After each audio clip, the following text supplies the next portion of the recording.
आज इस संसार में सभी के सभी जीव जो है अपना जीवन जी रहे हैं। जैसा कि हमें पता है कि ये जो है कलयुग चल रहा है और आज इस संसार में हर एक मनुष्य जो है काम धंधा जो कर रहा है, बिजनेस व्यापार कर रहा है, पैसा बढ़ा रहा है और जितना है अपनी इच्छाओं को बढ़ाता जा रहा है, उतना जो अपनी मानसिक शांति को खोता जा रहा है। और इसी कारण जो है वह हमेशा परेशान रहता है, हमेशा जो है चिंता में रहता है, अज्ञानता में रहता है और अपना सारा जीवन इसी चिंता और अज्ञानता में जो है जीता जा रहा है। और बाद में अंत समय में यह पछताता है कि मैंने अपना अमूल्य जीवन जो है चिंता में बर्बाद कर दिया। और इसी कारण जो है मनुष्य जो है परेशान रहता है। अब परेशानी का कारण क्या है? और जब इस मनुष्य इस दुनिया से वापस जाता है तो मनुष्य कौन सी योनि में भटकता है? कहते हैं मनुष्य का अंत समय में जहाँ पर ध्यान होता है उस हिसाब से ही उसको योनि मिलती है। कौन सी योनि? 84 लाख योनियाँ हैं हमारे, उसी हिसाब से उसको योनि मिलती है। कहते हैं अंत समय जो लक्ष्मी सिमरे ऐसी चिंता में जो मरे सर्प योनि वलूत्र। यानी कहने का मतलब है अंत समय में जिसका ध्यान पैसे की तरफ होता है उसको सर्प की योनि मिलती है, और अंत समय में जिसका ध्यान बच्चों की तरफ होता है, मोह माया में होता है, उसे सूअर की योनि मिलती है। अंत समय में जिसका ध्यान मकानों के अंदर होता है उसे प्रेत की योनि मिलती है। अंत समय जो नारायण सिमरे ऐसी चिंता में जो मरे।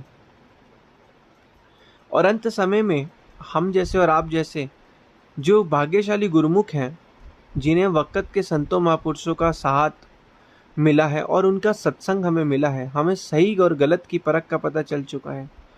अंत समय में अगर हमारा ध्यान परमपिता परमात्मा की भक्ति में होगा तो हम जो है इस भव सागर से पार हो जाएंगे और हमारा जो है इस आत्मा का कल्याण हो जाएगा। जो भगवान को ध्यान जपेंगे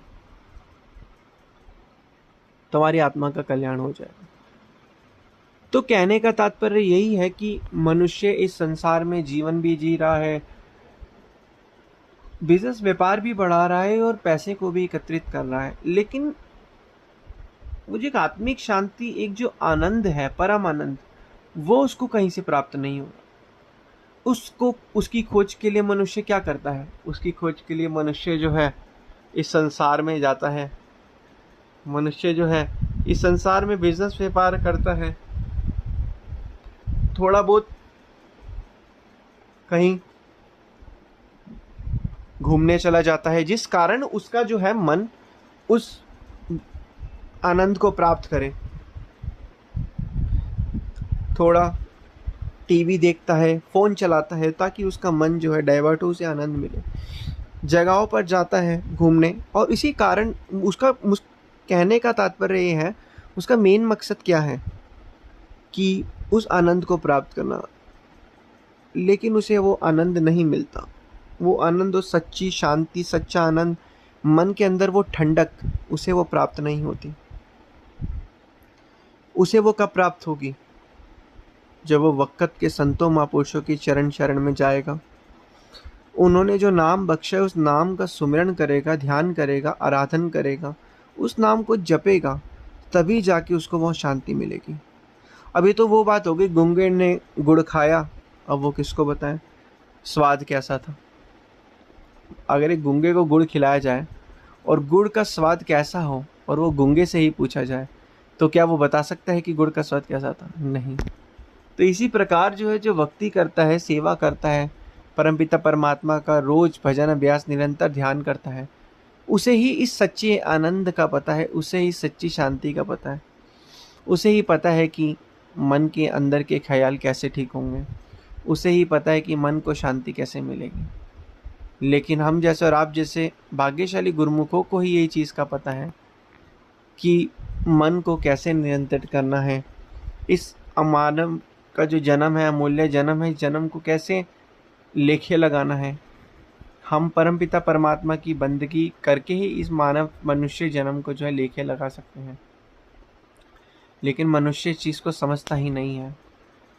काम धंधे में इतना व्यस्त हो चुका है कि अपने श्वासों की अमूल्य पूंजी को खराब करता जा रहा है, और उसे यह मालूम ही नहीं कि जिस संसार की चीज़ों के चक्कर में वो अपना अमूल्य जीवन जो जी रहा है, बल्कि संसार की चीज़ें तो चलो ज़रूरी हैं, महापुरुष मना नहीं करते, लेकिन उन संसार की चीज़ों के कारण वो अपनी अमूल्य श्वासों की पूंजी को नष्ट करता जा रहा है। उदाहरण के तौर पर मान लीजिए एक मनुष्य पैदा होता है, उसको कितने श्वास मिले? उसको मिले 80 करोड़ श्वास। एक उदाहरण लेते हैं, 80 करोड़ श्वास मिले। वो मनुष्य 70 से 75 साल की आयु तक उसने अपना जीवन जिया।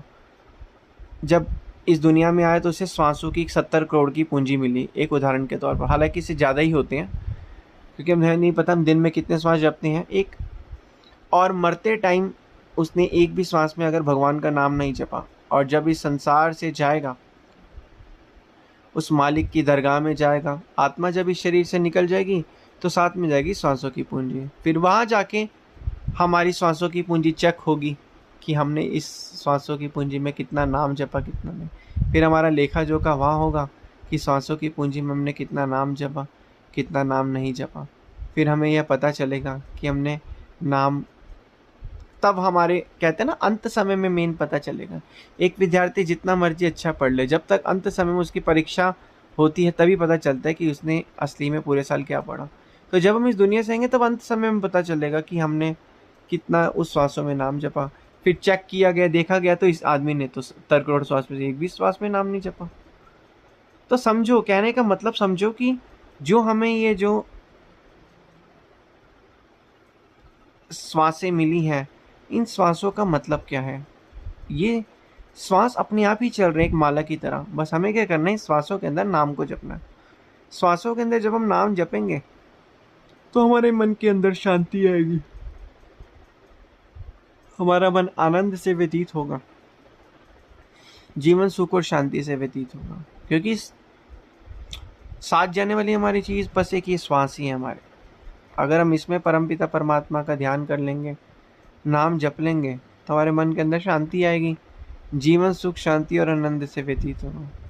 लेकिन महापुरुष इसी चीज़ को हमेशा से समझाते आ रहे हैं कि जितना हो सके परमपिता परमात्मा का नाम जपो, हर एक श्वास को की पूंजी में अपने नाम को जपते रहो, जो नाम मिला है।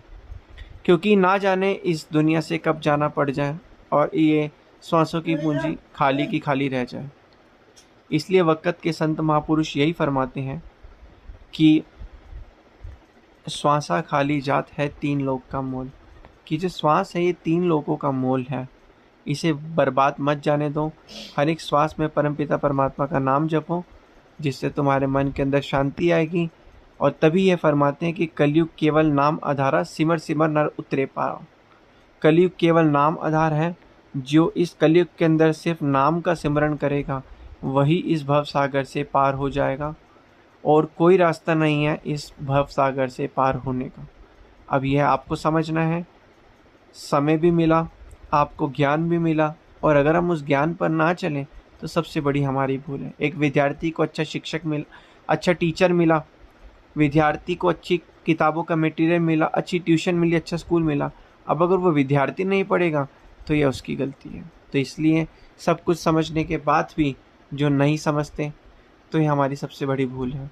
तो इसलिए अब हमें क्या करना है, श्वासों के हर एक पूंजी जो है, श्वासों की अमूल्य पूंजी, इसमें हर एक नाम को बार बार जपना है, जिससे हमारे मन के अंदर शांति रहेगी और जीवन आनंद से व्यतीत होगा।